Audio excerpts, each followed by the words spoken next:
திருமகள் TV பல்சுவைகள் படைக்கும் பாசறை.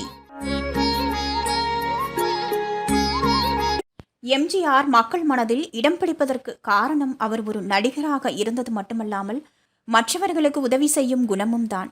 எம்ஜிஆரின் இதயக்கனி படத்தில் நடிகை சண்முக சுந்தரியும் நடித்துள்ளார். 5 வயதில் மேடை நாடகங்களில் நடிக்கத் தொடங்கிய இவர் பிறகு நகைச்சுவை நடிகையாக, குணச்சித்திர நடிகை, வெள்ளி கதாபாத்திரம் என எம்ஜிஆர், சிவாஜி, ஜெமினி, முத்துராமன் உள்ளிட்ட நடிகர்களுடன் 750 படங்களுக்கு மேல் நடித்துள்ளார். இதயக்கனி படத்தில் நடித்துக் கொண்டிருந்த போது நடிகை சண்முக சுந்தரி எம்ஜிஆரிடம், நீங்கள் ஒரு கல்யாணத்துக்கு செல்கிறீர்கள் என்று கேள்விப்பட்டேன்.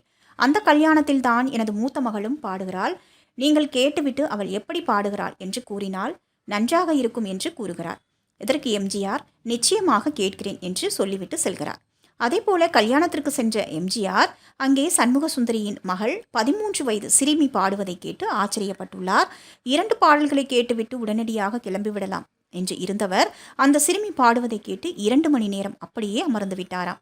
இதையடுத்து எம்ஜிஆர் நடிகை சண்முக சுந்தரியிடம், உங்கள் மகள் ரொம்ப நல்லா பாடுகிறார், பல்லாண்டு வாழ்க என்று ஒரு படம் போய்கொண்டிருக்கிறது. அந்த படத்தில் உங்கள் மகள் பாடுவதற்கு நான் சொன்னேன் என்று தயாரிப்பாளர்களை போய் பாருங்கள் என்று கூறுகிறார். எம்ஜிஆர் பாராட்டியதில் மகிழ்ச்சியடைந்த சண்முக சுந்தரி தனது மகளை அழைத்து கொண்டு பல்லாண்டு வாழ்க படத்தின் தயாரிப்பாளர்களான ஆனந்த விகடன் எஸ் மணியன், வித்வான் லக்ஷ்மணனை போய் சந்திக்கிறார்.